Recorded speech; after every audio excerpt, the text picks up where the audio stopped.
দেশে নতুন ফেসিবাদ ফিরে এলে পরিণতি হবে ৫ আগস্টের মতো, এমন হুঁশিয়ারি দিয়েছেন জামায়াত ইসলামীর আমির ডাক্তার শফিকুর রহমান।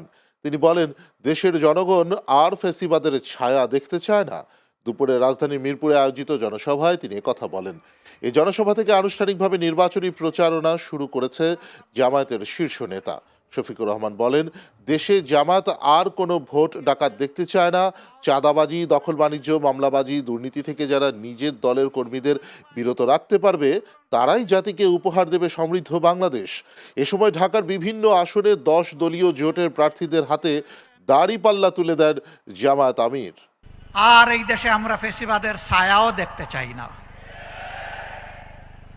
ফেসিবাদ এখন যদি নতুন কোনো জামা পরে আমাদের সামনে আসে, ৫ আগস্ট যে পরিণতি হয়েছিল সেই নতুন জামা পরা ফেসিবাদের একই পরিণতি হবে।